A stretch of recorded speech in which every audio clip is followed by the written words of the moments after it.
अगर आप startup founder हैं तो आपको यह वीडियो पूरा देखना चाहिए, क्योंकि आज के वीडियो में मैं बात करने वाला हूं कि ट्रेडमार्क रजिस्ट्रेशन आपको किसके नाम पे लेना चाहिए। क्या आपको अपनी कंपनी के नाम पे ट्रेडमार्क का रजिस्ट्रेशन कराना चाहिए या ट्रेडमार्क का रजिस्ट्रेशन आपको अपने खुद के नाम पे लेना चाहिए। तो बने रहिए इस वीडियो के साथ, पूरा देखते रहिए ताकि अंत में आप समझ पाएँ कि कंपनी के नाम से ट्रेडमार्क लेने में ज़्यादा फ़ायदा है आपका या आपको अपने खुद के नाम से ट्रेडमार्क का रजिस्ट्रेशन कराने में आपका ज़्यादा फ़ायदा है। लेकिन सबसे पहले अपना परिचय। नमस्कार, मैं प्रशांत कुमार हूं और प्रथम लीगल के यूट्यूब चैनल पर मैं आपका बहुत बहुत स्वागत करता हूं। आइए शुरू करते हैं।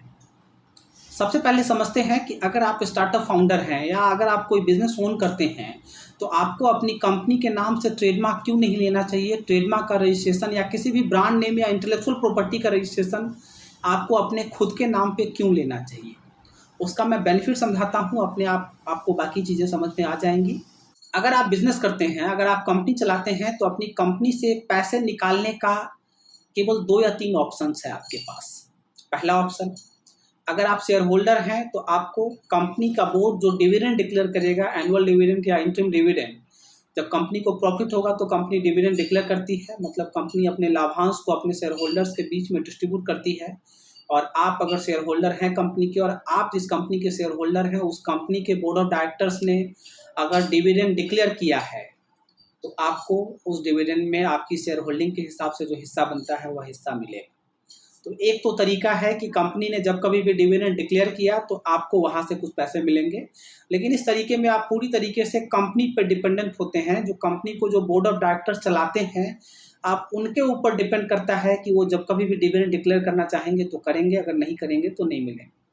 हालांकि स्टार्टअप्स के केस में अमूमन देखा जाता है कि जो शेयर होल्डर्स होते हैं वही बोर्ड ऑफ डायरेक्टर्स में भी होते हैं।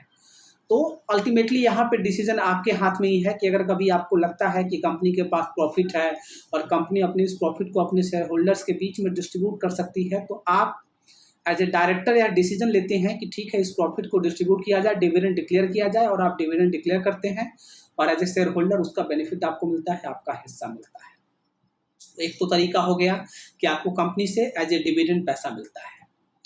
दूसरा तरीका है कि अगर आप कंपनी में डायरेक्टर हैं या कंपनी में आप किसी तरह का कोई नौकरी करते हैं, किसी तरह का कोई योगदान आप देते हैं, कोई रोल आप प्ले कर रहे हैं कंपनी के ग्रोथ में, उसके ओवरऑल मैनेजमेंट में, तो आपको उसके लिए सैलरी मिलती है। अगर आप डायरेक्टर हैं तो आप सैलरी क्लेम करते हैं। अगर आप कंपनी में सीईओ हैं, सीएफओ हैं, चीफ टेक्निकल ऑफिसर हैं या कोई किसी और तरह का कोई अगर रोल आप प्ले कर रहे हैं तो उस काम को करने के लिए कंपनी आपको सैलरी देती है। तो यह भी दूसरा तरीका है कि कंपनी से पैसा आपकी जेब में आता है। 2 तरीके हो गए।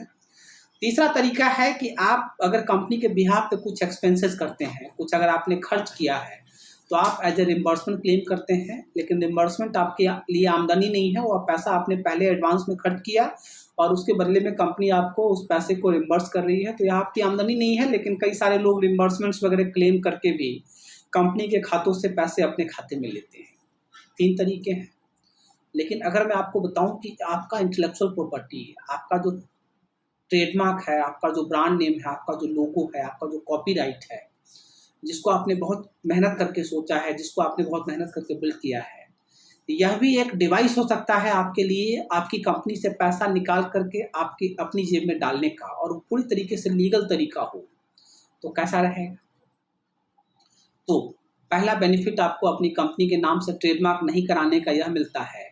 किसी भी इंटेलेक्चुअल प्रॉपर्टी को अपने खुद के नाम से रजिस्टर कराने का यह मिलता है कि आप जैसे ही किसी इंटेलेक्चुअल प्रॉपर्टी को अपने नाम से रजिस्टर करते हैं तो इसका मतलब ये है कि आप उस इंटेलेक्चुअल प्रॉपर्टी के सोल ऑनर हैं।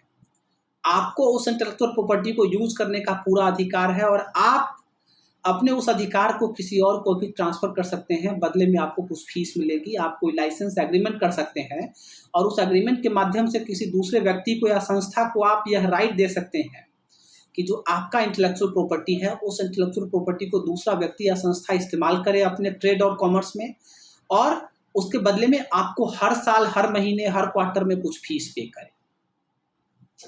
अगर मान लीजिए कि आपने कोई ट्रेडमार्क अपने नाम से ले लिया, आपने कोई दूसरी टाइप की इंटेलेक्चुअल प्रॉपर्टी का रजिस्ट्रेशन अगर अपने नाम से आपने ले लिया और उस ट्रेडमार्क का, उस इंटेलेक्चुअल प्रॉपर्टी को यूज करने के लिए लाइसेंस एग्रीमेंट अगर आपने अपनी खुद की ही कंपनी के साथ कर लिया तो उस लाइसेंस एग्रीमेंट को करने के लिए कंपनी आपको कुछ पैसे पे करेगी, और पैसा आप कुछ भी आपके ऊपर डिपेंड करता है कि आप कितना फिक्स करना चाहते हैं। वो कंपनी की फाइनेंशियल पोजीशन को देखते हुए, ब्रांड वैल्यू को देखते हुए आप यह तय कर सकते हैं कि आपको उस ब्रांड को, कंपनी को यूज करने देने का कितना पैसा मिलना चाहिए। तो कंपनी उस लाइसेंस एग्रीमेंट में जैसे इंटर होगी, उसके बाद कंपनी आपको हर महीने, हर क्वार्टर में, हर हाफ ईयर में या एनुअली आपको कुछ ना कुछ पैसा पे करेगी, और आपके पास एक अलग से डिवाइस आ जाएगा, एक तरीका आ जाएगा डिविडेंड के अलावा, सैलरी के अलावा, कंसल्टेंसी फीस और रिम्बर्समेंट के अलावा एज ए लाइसेंस फी अपनी कंपनी से कुछ पैसा लेने का। और इस पे डिविडेंड की तरह आपको डिविडेंड टैक्स नहीं देना पड़ेगा, कंपनी इसको अपने एक्सपेंसेस में क्लेम कर पाएगी, और आप इसको एज ए अदर सोर्सेज के इनकम में क्लेम करेंगे, जिसपे आपको टैक्स की कुछ बचत मिलेगी।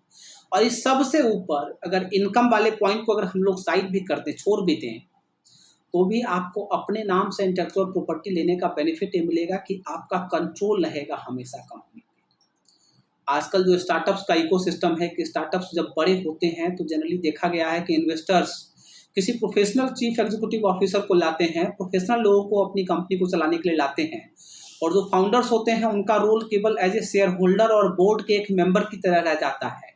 और आपको मालूम है कि स्टार्टअप्स की जर्नी होती है कई सालों तक प्रॉफिट नहीं कमाती है, प्रॉफिट अगर कमाती भी है तो डिविडेंड डिक्लेयर करने का ट्रेंड नहीं होता है उसमें।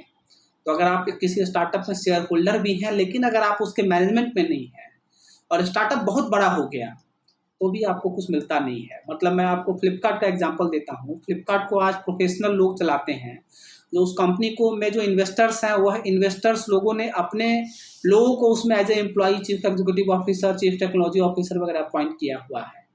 और सचिन बंसल तो पहले ही बाहर हो चुके हैं अपने स्टेक्स को बेच करके, और जो बिन्नी बंसल हैं वो अभी कुछ समय पहले तक सीईओ हुआ करते थे, लेकिन आजकल वो सीईओ भी नहीं है।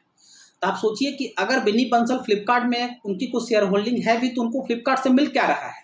कुछ भी नहीं, केवल उनकी जो वैल्यूएशन है वो बढ़ती चली जा रही है। मतलब उनके शेयर्स की जो वैल्यू है वो इंक्रीज हो रही है।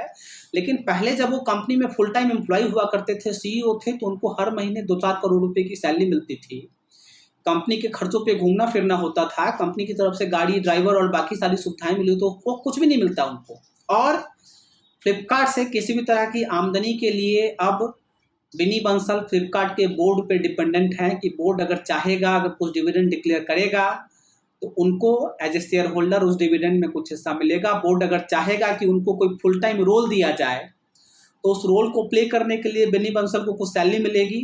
अगर बोर्ड नहीं चाहेगा तो उनको बिन्नी बंसल को कुछ भी नहीं मिलेगा। लेकिन आप एक सिचुएशन इमेजिन कीजिए कि अगर फ्लिपकार्ट का जो ब्रांड नेम है वह बिन्नी बंसल और सचिन बंसल ने कंपनी के नाम से नहीं कराया होता, अगर अपने खुद के नाम से कराया होता, तो आज क्या होता कि खुद के नाम से कराया होता, मतलब फ्लिपकार्ट का जो ब्रांड नेम है वो सचिन और बिन्नी बंसल की प्रॉपर्टी है। और हम सब लोग जानते हैं कि कंपनीज की जो एंटिटी होती है उसके डायरेक्टर्स और प्रोमोटर से अलग होती है। तो बिन्नी बंसल और सचिन बंसल ने फ्लिपकार्ट के नाम को यूज करने देने के लिए फ्लिपकार्ट इंटरनेट प्राइवेट लिमिटेड से एक एग्रीमेंट किया होता, जिसको कि हम लोग लाइसेंस एग्रीमेंट या असाइनमेंट एग्रीमेंट बोलते हैं। और उस एग्रीमेंट के एवज में इन दोनों को हर साल एक अच्छी खासी रकम मिल रही होती है as a licence fee, as a assignment fee, और जिसकी वजह से इनके शेयर्स की वैल्यू तो बढ़ती रहती, जो फ्लिपकार्ट में इनका इन्वेस्टमेंट है उसका वैल्यूएशन तो बढ़ता ही रहता। लेकिन अगर इनका कोई परमानेंट रोल नहीं भी है फ्लिपकार्ट में, तो भी इनकी जेब में हर साल, हर महीने एक अच्छी खासी रकम आती रहती और इनके बाकी सारे खर्चे पूरे होते रहते। और इन पैसों के अलावा इनका कंट्रोल रहता फ्लिपकार्ट में हमेशा। इन्वेस्टर्स को और बाकी लोगों को हमेशा इस बात की चिंता रहती कि जो ब्रांड नेम है, जिस ब्रांड नेम की इतनी वैल्यू है, जिस नेम की वजह से फ्लिपकार्ट इतना बड़ा ब्रांड बना है, वह फ्लिपकार्ट का नहीं है, वो एक्चुअली बिन्नी और सचिन बंसल का है। और बिन्नी और सचिन बंसल ने उसको यूज करने देने का राइट दिया हुआ है फ्लिपकार्ट का। मैं आपको एक और लाइव एग्जाम्पल बिल्कुल होता है उसके बारे में बात करता हूँ आपसे। आप सब लोग टाटा ग्रुप को जानते होंगे, रतन टाटा साहब की। टाटा की जो मेन कंपनी है वह है टाटा सन्स लिमिटेड। और जितनी भी नई कंपनियां बनती हैं, जो पुरानी कंपनीज हैं, उस सब में शेयर होल्डर जो मेजोरिटी स्टेक है वो टाटा सन्स की है। मतलब टीसीएस की जो होल्डिंग कंपनी है वो टाटा सन्स है, टाटा मोटर्स की जो होल्डिंग कंपनी है वो टाटा सन्स है, टाटा स्टील की जो होल्डिंग कंपनी है वो सब टाटा सन्स है। और टाटा सन्स ने पैसे लेने का दो तरीका ढूंढा हुआ है। एक जो टीसीएस या टाटा मोटर्स या टाटा स्टील जो कमाती है, उस कमाई में जब वो डिविडेंड डिक्लेयर करती है तो उसका एक मोटा हिस्सा शेयर होल्डिंग के हिसाब से टाटा सन्स को मिलता है। दूसरा, टाटा सन्स के पास यह राइट है कि वो इन कंपनीज में जहां जहां उनकी शेयर होल्डिंग है वहां उन कंपनीज में डायरेक्टर्स को अपॉइंट करें, सीईओ को अपॉइंट करें, चेयरमैन और मैनेजिंग डायरेक्टर को अपॉइंट करें। मतलब कंपनी को कौन चलाएगा इसका राइट उनके पास है आर्टिकल्स ऑफ एसोसिएशन के माध्यम से। और टाटा सन्स ने इन सभी कंपनियों से टाटा का ब्रांड नेम यूज करने के लिए एक लाइसेंस एग्रीमेंट साइन किया हुआ है, एक असाइनमेंट एग्रीमेंट साइन किया हुआ है। और उस असाइनमेंट एग्रीमेंट के बदले में टाटा सन्स को हर साल इन बड़ी बड़ी कंपनियों से बहुत अच्छी रकम, सैकड़ों करोड़ रुपए पैसे मिलते हैं हर साल, केवल और केवल ब्रांड नेम यूज करने के लिए। क्योंकि जो टाटा नाम है वह टीसीएस का नहीं है, वो टाटा स्टील का नहीं है, टाटा मोटर्स का नहीं है, वह टाटा सन्स का है। और टाटा सन्स ने अपना टाटा का नाम यूज करने देने के लिए लोगों को परमिशन दी हुई है by way of assignment agreement, by way of licence agreement. तो मेरा आज के वीडियो का अब इसके कंक्लूजन पर लौटते हैं कि अगर आप भी कोई स्टार्टअप करते हैं, अगर आप भी कोई बिजनेस करते हैं, तो मेरे सुझाव के हिसाब से अगर आपके पास कोई भी इंटेलेक्चुअल प्रॉपर्टी है, मैं तो कहूँगा अगर आपके पास कोई इंटेलेक्चुअल प्रॉपर्टी नहीं है तो भी एटलीस्ट आप अपने बिजनेस का नाम जो कुछ भी, अगर आपकी कंपनी का नाम XYZ इंडिया प्राइवेट लिमिटेड है तो आप क्या कीजिए, XYZ इंडिया को ही अपने फाउंडर्स के नाम से, अगर आप सिंगल फाउंडर हैं तो अपने नाम से, अगर आप ज्वाइंट फाउंडर्स हैं तो सब लोग अपने अपने नाम से ज्वाइंट एप्लीकेशन फाइल करके उसका ट्रेडमार्क, उस लोगों का ट्रेडमार्क करा लीजिए। और इमीडिएटली आप अपनी ही कंपनी के साथ एक लाइसेंस एग्रीमेंट, एक असाइनमेंट एग्रीमेंट कर लीजिए। उस एग्रीमेंट के माध्यम से आप एक लाइसेंस फी फिक्स कर लीजिए, जिसकी वजह से आपको हर साल कुछ न कुछ पैसा मिलता रहेगा। कंपनी उस पैसे को एज एक्सपेंसेस क्लेम करेगी और आप कभी भी आपकी कंपनी में अगर इन्वेस्टर्स आएंगे तो आप बोर्ड पे डिपेंडेंट नहीं रहेंगे कि आपको कुछ पैसा मिले न मिले। आप इस बात पे डिपेंडेंट नहीं रहेंगे कि आपका अगर कोई फुल टाइम रोल होगा कंपनी में तभी आप कुछ उस कंपनी से कमा पाएंगे, उस स्टार्टअप से कमा पाएंगे, नहीं तो आपको अपने खर्चों को चलाने के लिए कुछ और करना पड़ेगा। और इस पैसे के अलावा आपका उस स्टार्टअप पे हमेशा कंट्रोल होगा। मैं एक और एग्जांपल देता हूं आपको, वीडियो थोड़ा सा लंबा हो जाएगा लेकिन देखते रहिए। आप सब लोगों ने हाउसिंग.com के बारे में सुना होगा। राहुल यादव को किस तरीके से हाउसिंग.com से निकाला गया था उसके बारे में भी आप लोगों ने सुना होगा, आप सब लोग जानते होंगे। राहुल यादव जब निकल गए तो उन्होंने अपनी शेयर होल्डिंग दान कर दी अपने एम्प्लॉइज को। हालांकि उस पर मैं एक अलग से वीडियो करूंगा। आप शॉर्ट में बता देता हूं कि जब कभी भी इन्वेस्टर्स किसी स्टार्टअप में इन्वेस्ट करते हैं तो वह इस तरह की एग्रीमेंट में कुछ कंडीशन रखते हैं कि अगर जो फाउंडर्स हैं अगर वो कुछ एक सर्टेन टाइम लिमिट के अंदर में अगर छोड़ के जाना चाहते हैं तो उनको जो उनका स्टेक है वो कंपनी के एम्प्लॉइज में वेस्ट हो जाता है, वो अपना स्टेक अपने साथ लेकर के नहीं जा सकते। और अगर उनको अपना स्टेक अगर फुल्ली अपने साथ लेकर के जाना है तो उनको कुछ एक मिनिमम पीरियड तक उस स्टार्टअप में काम करना पड़ेगा। जनरली सारे इन्वेस्टर्स ही इस तरह की कंडीशन किसी न किसी एग्रीमेंट में रखते हैं। तो राहुल यादव के साथ यह मजबूरी हो गई थी कि उनको अपना जो स्टेक था, उनकी जो शेयर होल्डिंग थी 200 करोड़ रुपए के आसपास की, उनको अपने एम्प्लॉइज को दान करना ही था। क्योंकि अगर वो दान नहीं भी करते तो भी वो शेयर होल्डिंग उनको नहीं मिल पाती, उसका कुछ इस्तेमाल नहीं कर पाते। ऑटोमेटिकली एग्रीमेंट की ऐसी टर्म्स उन्होंने साइन करी होंगी कि वो एग्रीमेंट के हिसाब से शेयर होल्डिंग उनके एम्प्लॉइज को चली जाती। लेकिन जब राहुल यादव को निकाला गया तो उनकी शेयर होल्डिंग भी चली गई, उनकी सीईओ की जॉब भी चली गई, मतलब उनको सैलरी मिलना भी बंद हो गया और उनका जो शेयर होल्डिंग था, जो उनका इन्वेस्टमेंट था वो भी खत्म हो गया। तो अब ना तो उनके पैसे बढ़ रहे हैं, ना तो उनको नौकरी हाउसिंग में मिली जिसकी वजह से उनको कुछ सैलरी मिल रही है, और कुछ टाइम के बाद उनको दूसरी नौकरी करनी पड़ी। आज भी वो दूसरी नौकरी करते हैं। लेकिन आप इमेजिन कीजिए कि अगर राहुल ने हाउसिंग.com का जो ब्रांड नेम था उसको अगर अपने नाम से रजिस्टर कराया होता तो आज राहुल अगर हाउसिंग.com में नहीं भी है, उनको उनके इन्वेस्टर्स ने निकाल भी दिया है, तो भी उस हाउसिंग.com का ब्रांड नेम को केवल अपने नाम से रजिस्टर कर लेने की वजह से आज राहुल को हर महीने कुछ न कुछ पैसा मिलता रहा और बड़े आराम से उनकी ज़िंदगी कटती रहती। लेकिन राहुल ने ऐसा नहीं किया, इसकी वजह से उन्होंने हाउसिंग.com में अपनी सारी मेहनत गवा दी, उन्होंने सब कुछ गवा दिया। तो एज ए स्टार्टअप फाउंडर अगर आप इस वीडियो को देख रहे हैं तो मैं आप लोगों से रिक्वेस्ट करता हूँ, आप लोगों से मैं आपको सजेस्ट करता हूँ कि आप कभी भी, और अगर आपने पहले से कराया हुआ अपनी कंपनी के नाम से, तो जो को भी आप नया ट्रेडमार्क का या नए किसी ब्रांड नेम का या किसी नई इंटेलेक्चुअल प्रॉपर्टी का रजिस्ट्रेशन अगर आप लेने की सोच रहे हैं तो आपको उस इंटेलेक्चुअल प्रॉपर्टी का रजिस्ट्रेशन अपने नाम से लेना चाहिए। अपनी कंपनी के नाम से नहीं लेना चाहिए। आपको अपने नाम से लेने के 2 बेनिफिट मिलेंगे। एक, आपको एक एडिशनल वे आउट मिलेगा अपनी कंपनी से पैसा अपनी जेब में लाने का, जिससे कि आप अपने खर्चों को पूरा करेंगे। मैं नहीं कह रहा कि आप उस वे आउट से कंपनी को खोखला कर दें, कंपनी की जो फाइनेंशियल पोजीशन उसको आप ख़त्म कर दें।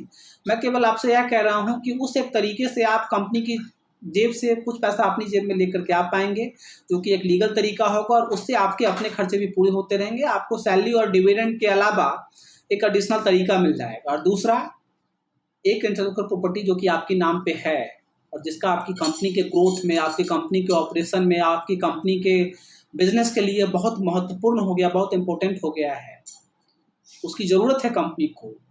उसकी अगर ज़रूरत है कंपनी को और अगर आपके नाम से है तो कंपनी उसको यूज़ करने के लिए आपको कुछ पैसे भी देगी, और उस इंटेलेक्चुअल प्रॉपर्टी की वजह से आपको अपने स्टार्टअप में ज़्यादा कंट्रोल मिलेगा। इन्वेस्टर्स आपके साथ कभी भी एक तरफा या बायस्ड रूप से डिसीजन नहीं ले पाएंगे। आपको इतनी जल्दी बड़ी आसानी से वो अपने स्टार्टअप से किक आउट नहीं कर पाएंगे। मैं उम्मीद करता हूं कि आज का यह ट्रेडमार्क का टिप आप लोगों को इन्फॉर्मेटिव लगा होगा। अगर इन्फॉर्मेटिव लगा है तो आप इस वीडियो को लाइक कीजिए, कमेंट करके आप मुझे बताइए कि आपने अपने बिजनेस में जो ट्रेडमार्क है, कोई इंटेलेक्चुअल प्रॉपर्टी ली हो, आपने किसके नाम से ली है?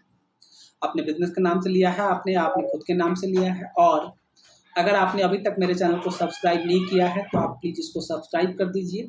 सब्सक्रिप्शन का बटन नीचे है और उसके ठीक बगल में नोटिफिकेशन का भी बटन है, आप उसको भी प्रेस कर दीजिए, ताकि जब कभी भी मैं ऐसी कोई दूसरी इन्फॉर्मेटिव वीडियोज आपके सामने लेकर के आऊँ तो यूट्यूब आपको उसका नोटिफिकेशन भेज दे और आप उसको देख पाएँ और इस तरह की नई नई इन्फॉर्मेटिव चीज़ें आप जान पाएँ।